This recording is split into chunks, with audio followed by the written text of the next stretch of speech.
Hello everybody, this is Steve from Old Boy Moto. G'day guys, welcome back to the channel. Well, it's something different for you today. Just got back from Tasmania with my two boys. We went fishing and camping about a week or so ago. Anyway, I went in my trusty old MK Triton, and I carry an Engel fridge freezer which is just the bee's knees. It's probably 20 years old or 25 years old, and it has never missed a beat. It's just a fantastic fridge freezer from Engel. When I bought that many years ago, I decided to buy a Batt pack, an Engel brand battery pack, and this is what they look like. The only problem I found with this Batt pack was they were only 56 amp hour, so you know, it'd be good for a day, I suppose, unless you're getting a lot of sun on the panel. It just wouldn't charge. Now, there's nothing wrong with the quality of the batteries or anything, it's just that it never had enough capacity. So they were the original batteries. That's one. The other one died. Funnily enough, this one still holds charge, and you know, this would be 25-year-old. Just use that for running a little compressor or something now. Because it still works, I haven't thrown it away. But yeah, so it had two of these, 28, and they did fit into the cabin here. One would go underneath and one would sit here, and they were hooked together, obviously. But like I say, I got sick of running out of power.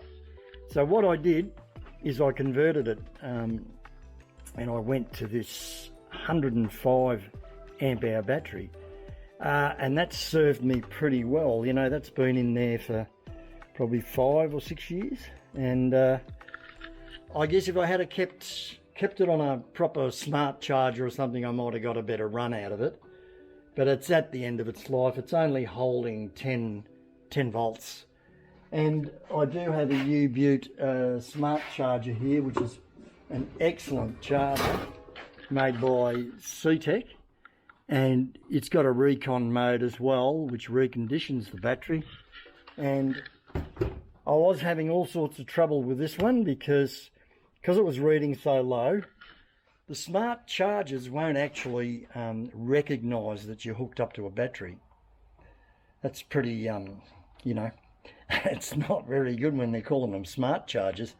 So what you need to do, if that happens to you, is just set up a conventional charger and give it a bit of a charge, then put your smart charger on, and it should go into the other modes that you want to do. And mine was recon mode, because I was trying to recondition the battery, but I think it's just past its use by date. So I just thought I'd do this little clip. I've just pulled it all out. I'm going to be using, obviously, the face. It's fantastic. The Engel fridge goes in there. I've got a water pump, and I've got lights, so it's perfect. And there's the input for the solar, or from your car. You can charge it from your car. I've got a little Engel charger as well, so a little regulator. So anyway, guys, I'll get this battery and stuff sorted out and put it back together, and you can have a look at it. And we'll call it an Engel Batt pack conversion. Righto, guys, with the magic of video. Okay, so there was nothing I could do with that other battery. It was dead. I put it on the C-Tech charger, and I ran it through 2 or 3 reconned sessions to no avail. It wouldn't charge over 10.5. So yeah, after 5 or 6 years, I got a fair run, I suppose. I bought this King's deep cycle AGM battery. This seemed to be the most cost-effective way to go. It's a 98 amp hour, a little bit less capacity than that other Amptech battery that was in it. But yeah, look, King's, it's Chinese, but King's is a pretty big 4-wheel drive manufacturer, supplier, accessory supplier, so to speak. So she's all back together. I've just run it on charge overnight. The battery's fine. It's brand new, obviously.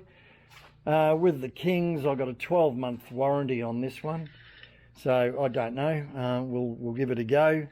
That's what worries me, you know. But you know, you can pay anything up to $1,000 if you want to go lithium and stuff like that. But you know, for the amount of use that I give it, I think this is probably the most cost-effective way to go. This cost me $211 Australian, which is quite cheap for a deep cell, a deep cycle battery.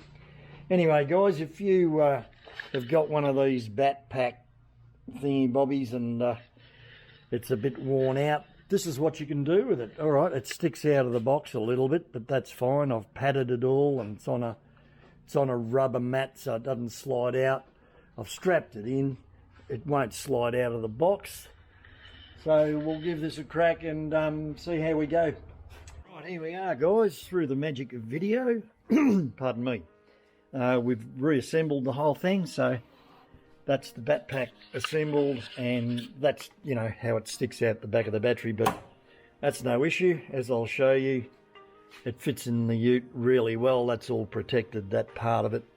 It's out of the way, you won't get bumped or anything like that. So, and it sits permanently in the back of the ute, hooked up to the solar, so it's getting charged all the time when it's in the sun, getting topped up, so that's great. And that's looking pretty healthy there. That's got a voltmeter on it and shows me where it is, so that's about 12 point something. Fantastic. All done and ready to go. So now that we've finished, this is where the Engel Bat pack sits. That's all my solar gear there. That's the DC charger, and the Batt pack just fits in there.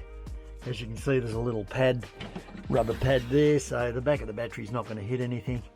And it's strapped down in there, and never had any issues with it sliding around or anything like that. So ready to go in. Thanks for watching, guys. Catch you next time.